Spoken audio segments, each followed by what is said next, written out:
Good evening.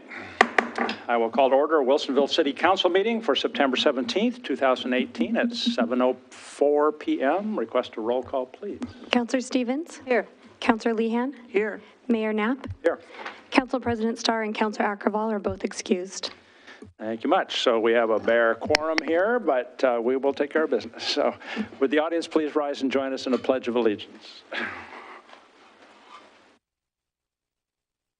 I pledge allegiance to the flag of the United States of America, to the republic for which it stands, one nation under God, indivisible, with liberty and justice for all.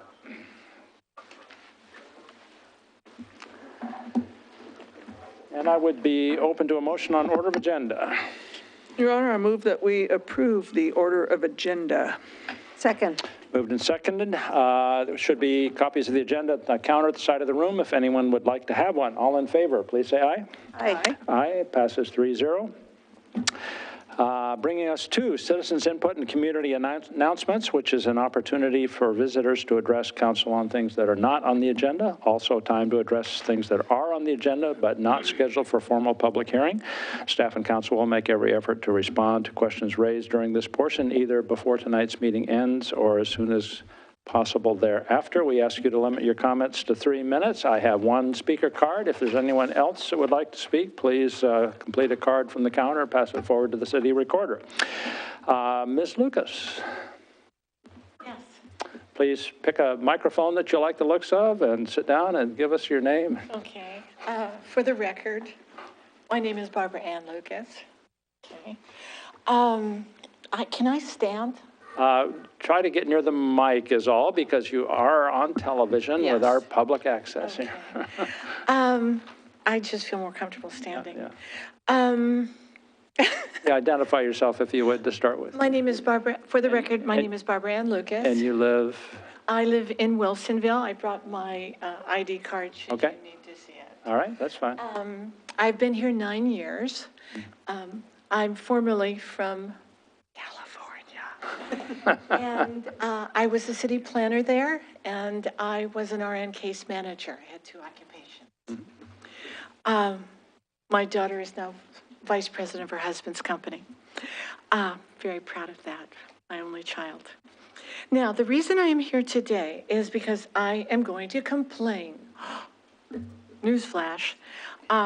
And the reason that I'm going to complain is this has been going on for about 3 or 4 years now, but we are having these 2 humongous 2-wheeler hauling trucks that haul gravel, asphalt, sand. I happen to be on the 3rd floor so I can see, but I can see it even from the bus stop when I came here. They're bringing stuff up and down the road without covering it. And there have been times where I've been at the bus stop and I've had to breathe in the sand that's splattered if it's a windy day. Now, here's the deal. It looks like they're hauling this, and somebody recently got a ticket because they're over the speed limit. And I like to have a little tizzy when I'm on Smart, and hopefully that I will be recorded. But, and somebody went out there. We have deer that cross Canyon Creek Road where I live. We had 4 deer this week that crossed. And the policeman on his motorped honked him because the deer stare and stop in the middle of the road. So you can imagine these double hauling, huge, humongous trucks that are carrying all this, and they speed up. There's a crosswalk in front of the Canyon Creek Apartments. There are buses, there are parks, there are schools, there are, of course, residents on Canyon Creek Road. Now, my feeling, if you just look at 2X, there seems to be other ways they can bypass Canyon Creek Road if they need to deliver these goods. They can use Southwest Boones Ferry Road. They can use, what is this, Parkway. They can, to get to Boakman. I assume that's where they're trying to get to, Boakman. Now, why they need to get off at Ellickson and then tear through Canyon Creek Road. Like I said, there's crosswalks. I know there's a business industrial area. Could I have some more time, Yeah, please? if you could try to wrap up, though, if I you would. will. You know, are these construction vehicles? Are you aware? Are they? These are yeah, I assume that they're building a road somewhere. I do not know because I don't follow them. But what I'm saying, there are other places they can take along the 5 freeway. I know one company, Cisco, SYSCO, does a very good job of caution and courtesy to pedestrians. We have bicyclists, we have skaters, we have joggers, and they're all having to absorb that. Do you see what I mean? When they're out for a walk. And when there's another way, as a city planner, that I know that they could go around, they don't have to go through this area. Canyon Creek Road. Like I said, all you have to do is drive down it, see the residences, schools, parks, crosswalks. And the speed limit, I believe, is 55, possibly because of the industrial area, business industrial near Elligson. But that's no excuse for them not slowing down, at least when they come to the apartments where the crosswalks are. So, I believe you need to pass something or instruct the companies that they need to do what Cisco does. Bypass, go down Parkway or Southwest Boones Ferry or Bookman, but they're very courteous and they drive huge trucks. So what are you guys going to do? Well, we're going to talk to staff to start with and see. We have. Because I don't see why you can't pass an ordinance for these humongous trucks. Oh, this is not like a car. Yeah, so it's a difficult thing because we've had people in other locations complaining, and that may be part of why trucks are trying to find a route through town that they can use. I wonder if they're mostly construction trucks. There are roads along the 5 freeway that appear to be almost all industrial. There's no residences, there's no schools, parks, crosswalks there. Yeah, there's only an exit at Elligson and an exit at Wilsonville Road, so depending on where they're coming from and where they're going to is the difficult thing for us to figure out. If any of you live in Willebois, would you like it that you had those running through your neighborhood? I was just there at the farmer's market, and it's a lovely place. Yeah. And they would be really upset. The folks in Can I- Willow have, Going through their neighborhood. Can I ask, are they full going south or full going north? They go both ways. I full? was out there between 12 and 1 o'clock today, and there were just one after another, But full loads? full loads. When they're going Doesn't make any sense. south, coming into town from Elligson, they're full of gravel, sand, dirt, uncovered, and I think that's against the law.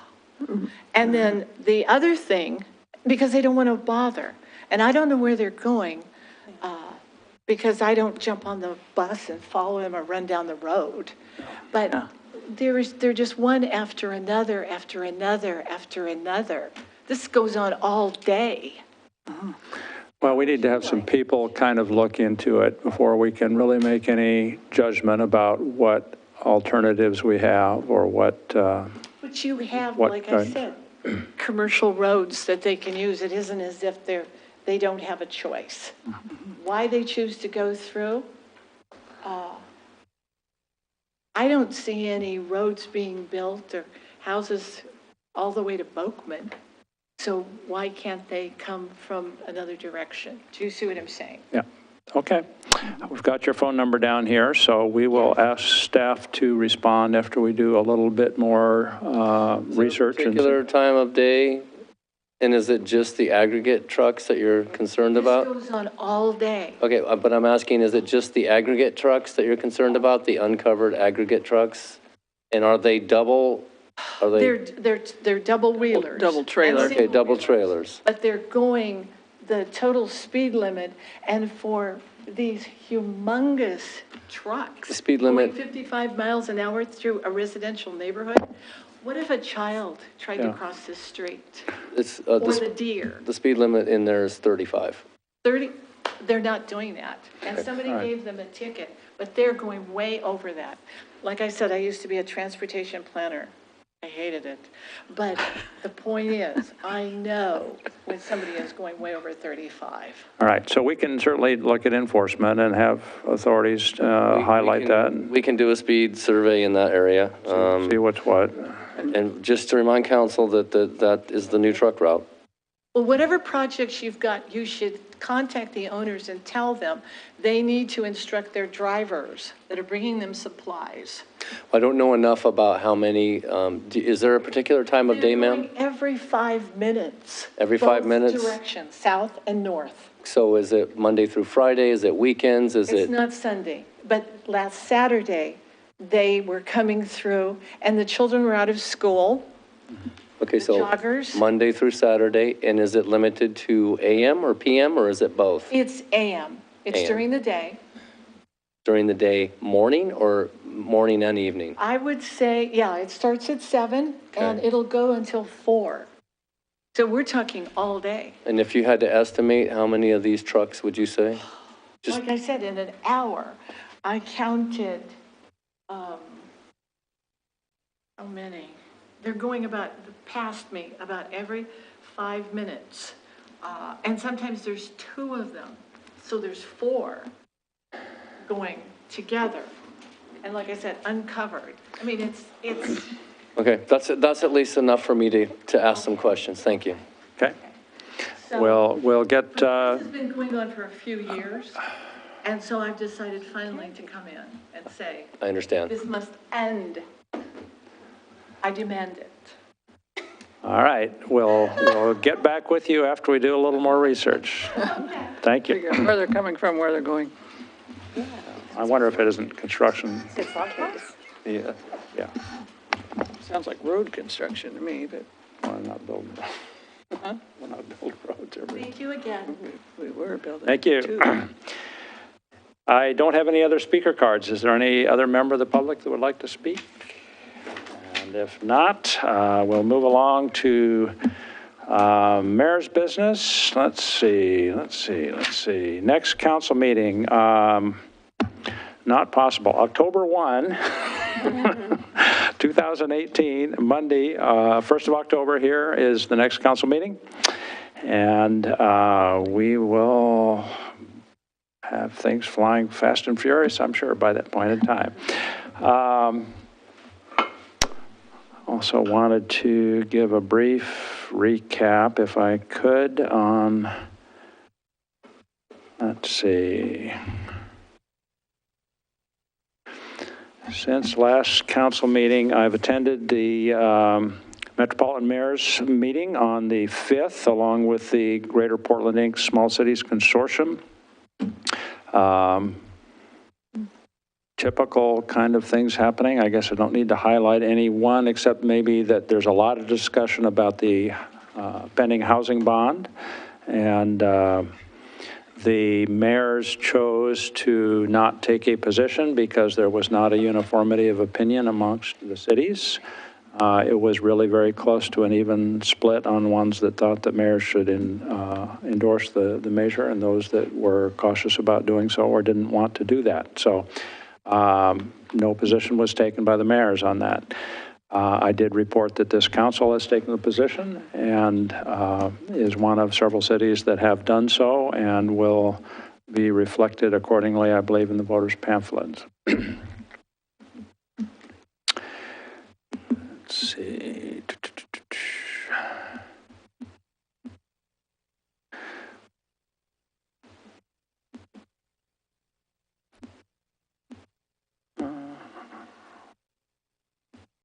I spoke at a Clackamas County Business Alliance breakfast last Wednesday at the Oregon Golf Club. We had a very nice turnout of business people and mayors from, 7 Clackamas cities or something like that. It's amazing there's that many of us, but everybody gave a sort of a brief recap on where they are currently on their kind of city development and concerns, and that was very well received. Clackamas County Business Alliance is trying to kind of beef up their programs and be more attractive to members, and maybe be more proactive about having dialogue about issues that concern the business community. So I think that that's a very positive piece. I have been sitting on the board of that group here for this year, I guess, and they've asked me to do that for a while, so I will. I attended the Greater Portland Inc.'s annual half-day summit downtown, where the Greater Portland Inc. highlights different companies that they are working with and different industries they're highlighting. Their focus really this year was on people development and some of the mechanisms by which people have been able to move successfully, sometimes from very challenging beginnings into the business community locally, and talking about the diversity of those efforts as being a strength of Oregon's business climate. I thought it was a very interesting presentation on that basis, and drew a big crowd of people. I don't know, several hundred come to that. We did a tour, staff, and I spoke a little bit, tour for the Port of Portland people here in Wilsonville, looking at Coffee Creek and trying to understand on both sides of the table whether there were ways in which the port could be a facilitator of some of the work that needs to be done in Coffee Creek, perhaps in terms of being a provider of patient capital to help on some of the front-end costs, perhaps being someone that could facilitate aggregation of properties so that more private side development might be ready to move forward if they found a bigger chunk of real estate that was prepared. So those discussions are ongoing. Don't have any real report to give on what the outcome was, so much the fact that the dialogue is happening. I also attended the Drive Electric Week event on Saturday here in town, where the PGE sponsors and brought in electric cars from a whole variety of different manufacturers, from Tesla and Honda and Toyota and Jaguar and all these. And there was, it was a nice group. They gave people a chance to test drive electric cars that wouldn't have otherwise. And it's an ongoing effort that PGE is coordinating with the advocates for that kind of thing, and are looking at people moving into more acceptance of electric vehicles. So I, of course, reported to the crowd when I spoke about our electric transit, efforts, and the buses that we have on order, and our alternative fuels that we're using in the smart system. So all of that's going on, and just lots of different topics where Wilsonville is engaged, I guess, is all I would say then. So, Well, yes. can I ask on that subject? Yes. So was it from that group or someone else that we received the emails about code changes? It was from that group. Building codes.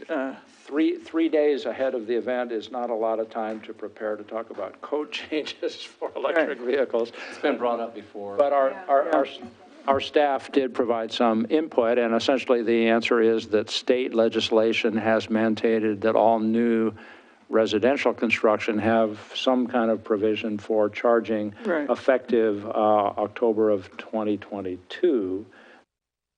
And voluntary efforts can occur before that, along with a shorter time frame for the big cities in Oregon, Portland, Eugene. Correct. But, it's just for new construction, That's for new construction, right? Yeah, because, it seems odd that we would want to wait that long. Well, as opposed to what? We're not going to require people to retrofit. No, but it's new construction only. Yeah, yeah. I mean, that was the whole point of it. I thought they made a good case. It's extremely cheap to put it in new construction. It's very expensive to retrofit. Right. Yeah. And so here we are building all these new houses without the capacity, and it's going to be very expensive for them to add later. I would think that if somebody buying a home has an electric car, that they would be working with their contractor to put that in on the front end. But hardly anyone does this. Right. I mean, in all of Park at Merrifield, there were two houses that were not spec houses. Only two in the whole Park at Merrifield. In other words, a builder goes in, builds them, and people come along and buy them. Yeah. No one says, there's a lot and I want to build a house there. That, I mean, you think that happens, but it's hard, it's really rare. It's really rare.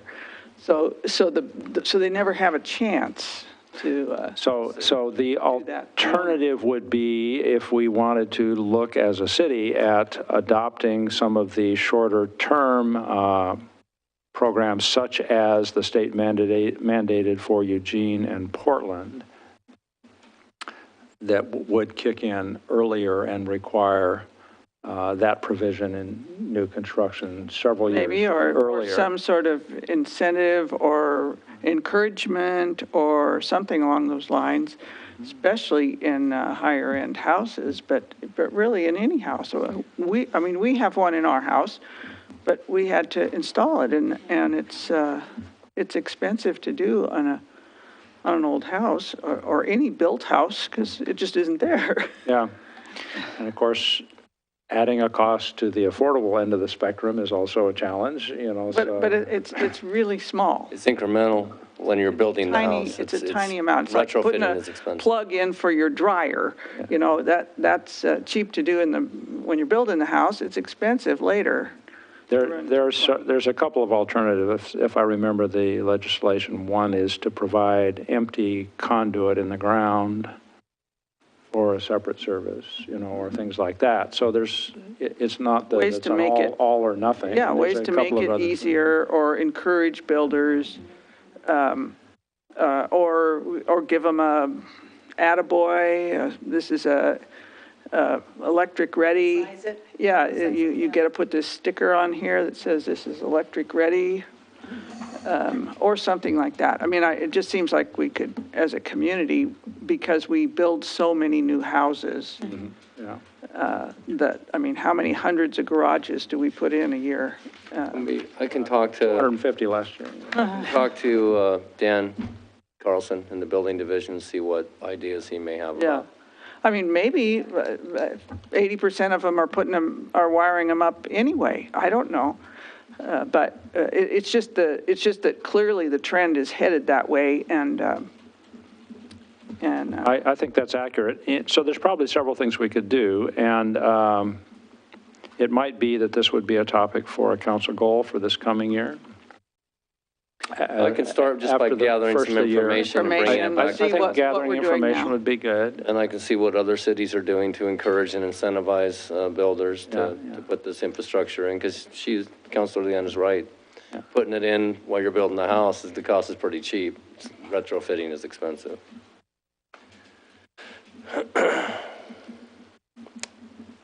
All right? So we can have further discussion then. yeah. Okay? Anything else? All right. I will ask then Councilor comments if there's further ones. Do you have further ones, Councilor Lehan? Well, I just have one comment, and that is I was in Coeur d'Alene this last week, which is a very pretty town in Idaho on a lake.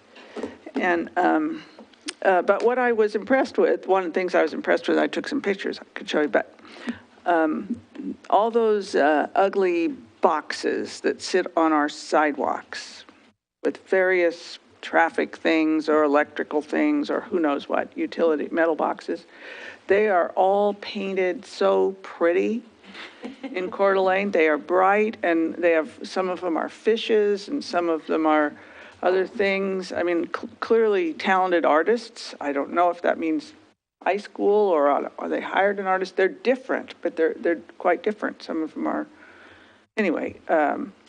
But it just occurred to me that it might be a project, especially with the high school or art tech or someone, that maybe we could do something besides those ugly gunmetal gray boxes that sit everywhere, every intersection.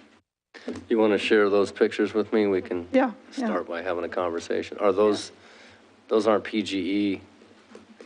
I don't think in Coeur d'Alene. That's No. practically in The ones Canada. you're talking about that would Utility, correlate to here, are they PGE? electrical. I don't know what's in them, but some of them are great big, some of them are little. Right. You know, they're just, I presume most of them are signal boxes at intersections, because they're at signalized intersections, but I don't know.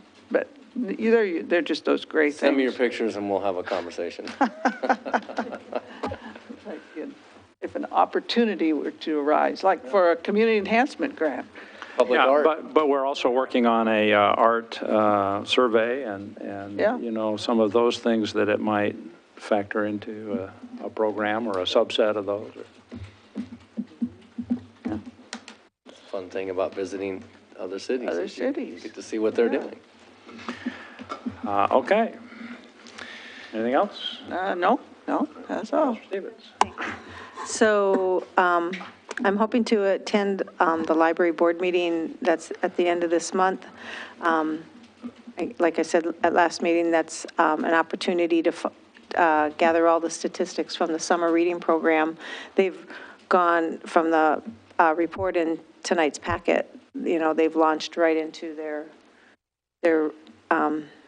program for the fall and the winter already. So, I mean, there's so much happening at the library. If people haven't gone over to the library and seen how that is now, I was there on Saturday. That parking lot was packed. There were so many people in the library. I couldn't use one of the computers to look up where to find a book because every single one was busy. I went from one to the other to the other. It's like, why are all these people in my library? It's just like, people are really using that library. And I don't know if it's because it's been renovated or just it happened to be that day or what, but we do get a lot of use at that wonderful city amenity. The other thing I did, they've started the First Friday films at the first Friday of each month. They do the films. So I went to the first one in September. Now that summer's over, the September one. And again, there were a dozen or so people there on a Friday night, you know, just coming. There were seniors. It was a PG movie, and from teens to seniors were in the room, and it was great. And talked a little bit about the movie afterwards. It was a sort of a teenage science fiction movie, but really fun. And so I'm just again, once again impressed with what's going on at the library. So I'll report back in October on what else. All right, sounds good. Thank you. Mhm. Sounds good, thank you. Okay, bringing us then to consent agenda, if we could ask for that to be read. Consent agenda minutes of the September 6, 2018 council meeting. Is there a motion on consent? Your Honor, I move to approve the consent agenda as read. Second? Moved and seconded to approve consent agenda as read. All in favor, please say aye. Aye. Aye, passes 3-0. Thank you very much. Which gets us to our first public hearing on ordinance number 827. Ordinance number 827, an ordinance of the City of Wilsonville amending Wilsonville Code Chapter 10 by adding 10.600 through 10.680 and deleting 10.305. So this is a formal legislative hearing, which I need to read the protocol for. I will call to order Wilsonville City Council public hearing on ordinance number 827 has just been read. Ladies and gentlemen, council will take public testimony tonight in a public hearing format. The hearing will be conducted as follows. First, city staff will present their report. Then we will ask for testimony by proponents, opponents, and those neither in favor nor opposed to the ordinance. If you wish to testify, please complete a speaker card from the counter of the side of the room, pass it forward to the city recorder. And when called, come forward to the microphone, give your name and address, and make your statement. I do request those providing testimony not to repeat testimony already given. Simply indicating your agreement with certain prior testimony is entirely sufficient. So, the staff report next, I guess. Good evening, Mayor Knapp, councilors. My name is Eric Loomis, the Transit Operations Manager for SMART. And this evening, we'd just like to go over the transit rider rules and mainly go over the changes that we've made since the work session from a couple weeks ago. So again, a brief overview. Currently, some of our proposed regulations are outlined here. These are regulations, policies, and procedures that we currently practice internally with our drivers. We train with these policies and procedures on what to allow and what not to allow on our vehicles and city property. However, we don't have that available to the public, so that's what these rules are reflecting. So some of the changes we made, I'll go through here, the clarification of rules. What was talked about last time was groceries on buses, on our vehicles.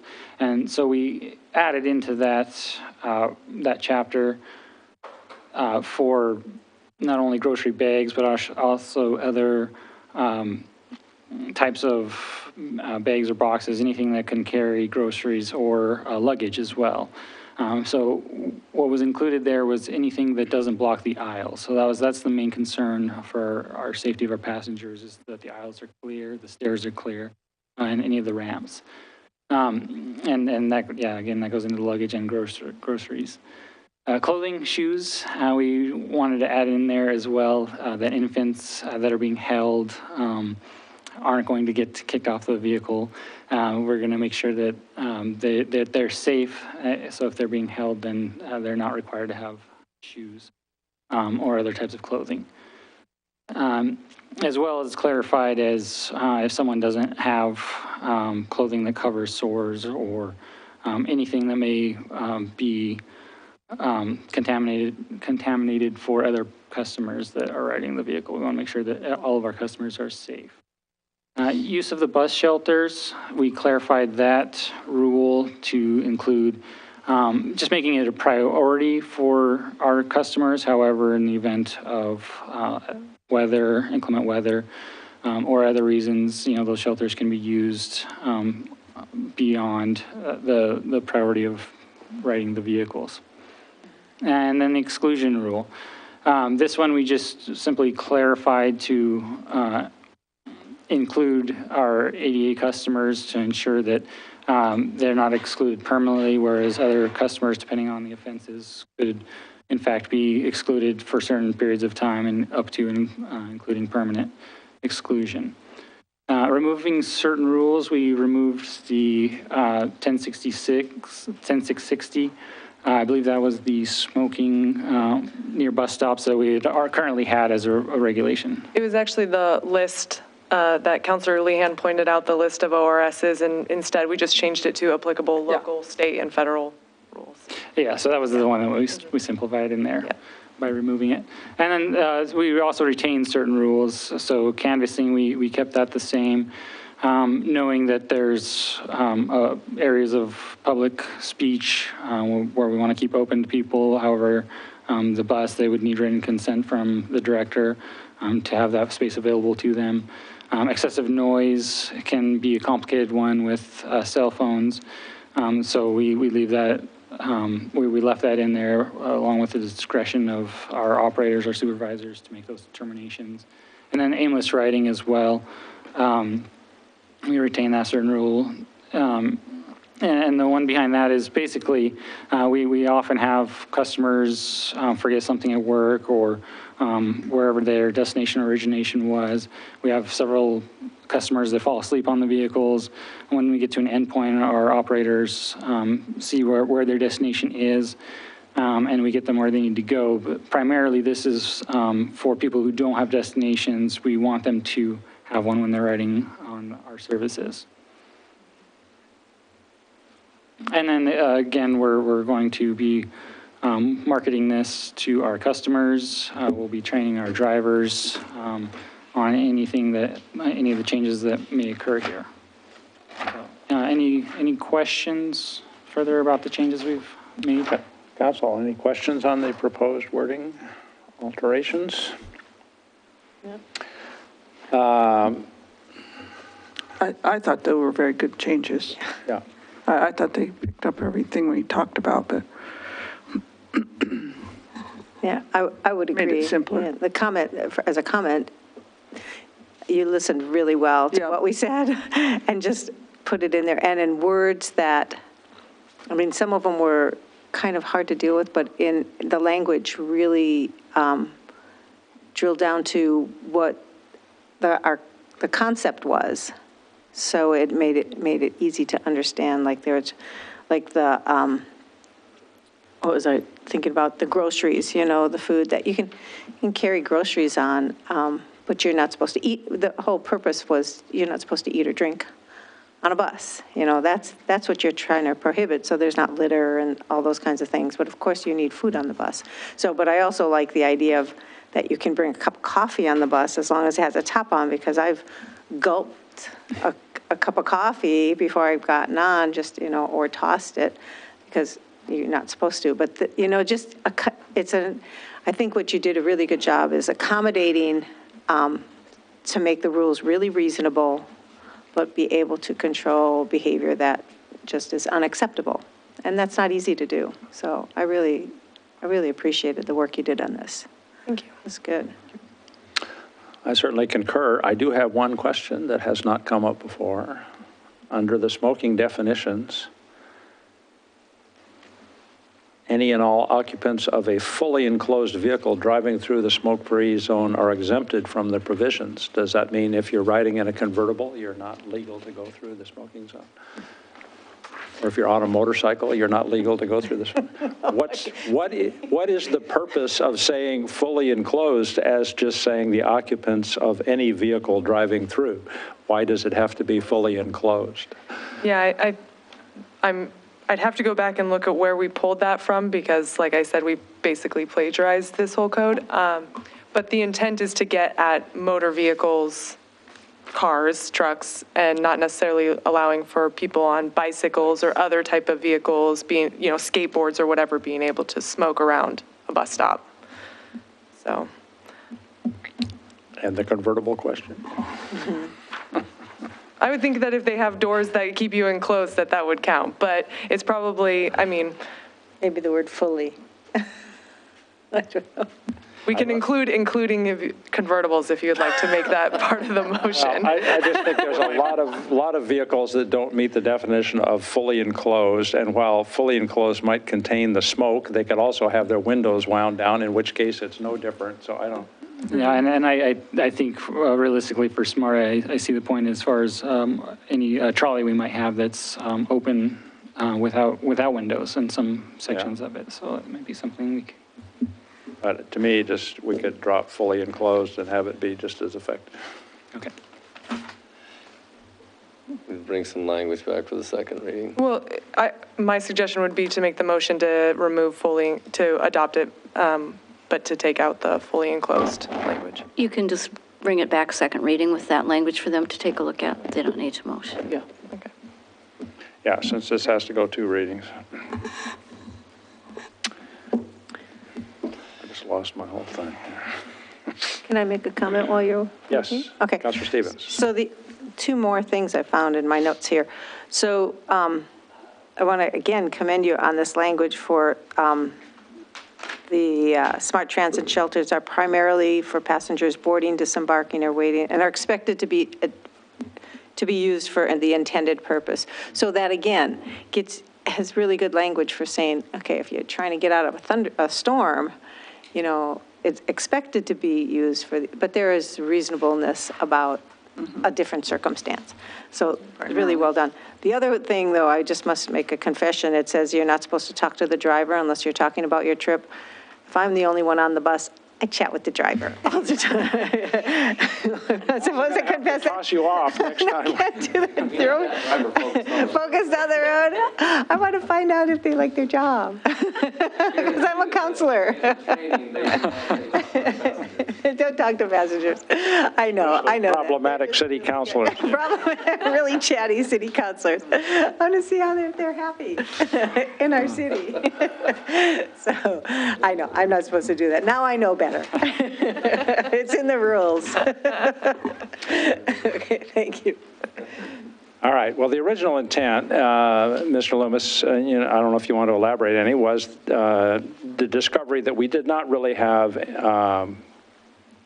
rules that set expectations for our riders, and thereby potential for conflicts and difficult situations that we're trying to do a better job of being able to avoid. And so I think that as I see the overall project as a positive step for setting those expectations. And I think that as much as anything, it's having the expectation and communicating to people that we expect you to,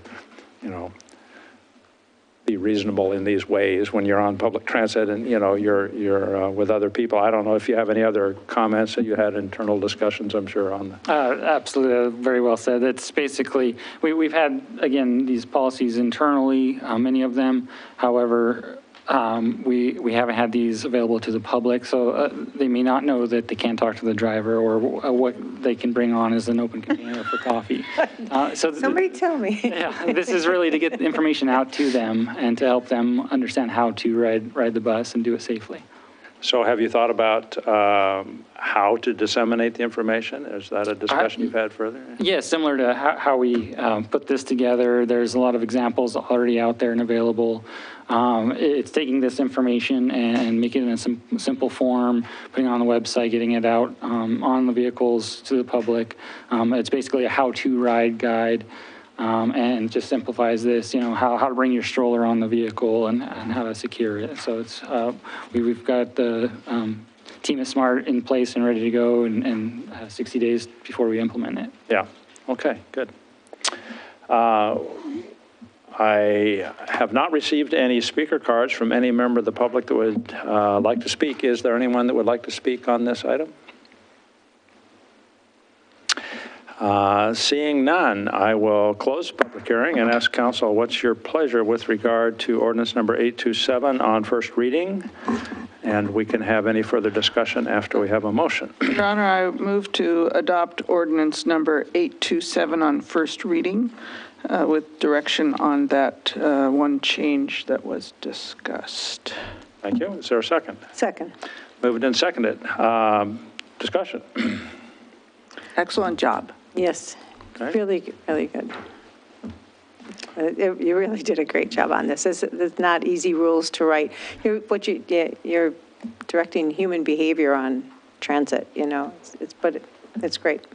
I certainly concur that you did a very good, thorough job, and when you heard comments, you took them to heart and adjusted. I appreciate that responsiveness to the council's prior input also. Anything else?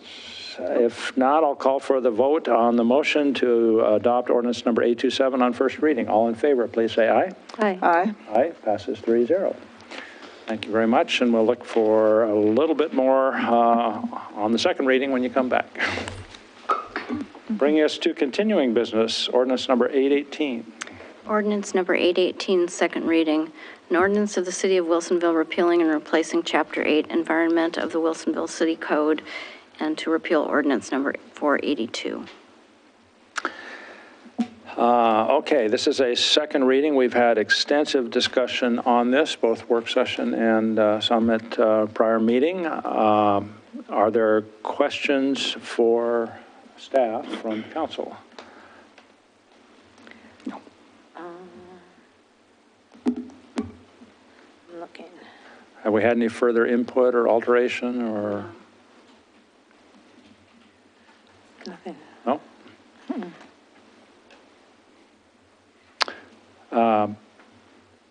I don't see staff here on this unless it's Ms. Ms. Hinman is here. Okay. In the event that should you have any questions. The discussion we had the prior time about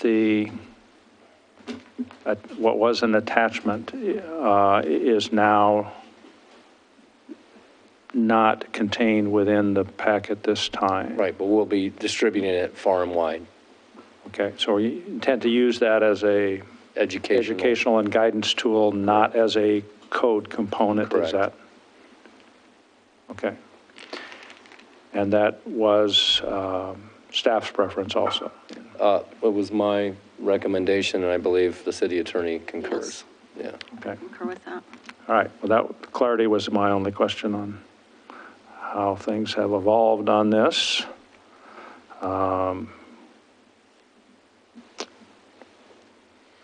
Reviewing my 120 pages of notes here. Oh, no, it's not going.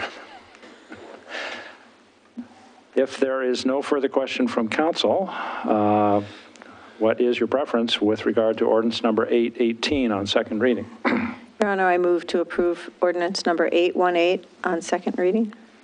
Thank you. Is there a second? Moved and seconded. We approve, adopt ordinance number 818 on second. Adopt? Oh, it says approve. Okay. I will ask then for a roll call vote. Counselor Stevens? Yes. Counselor Lehan? Yes? Mayor Knapp? Yes, passes 3-0.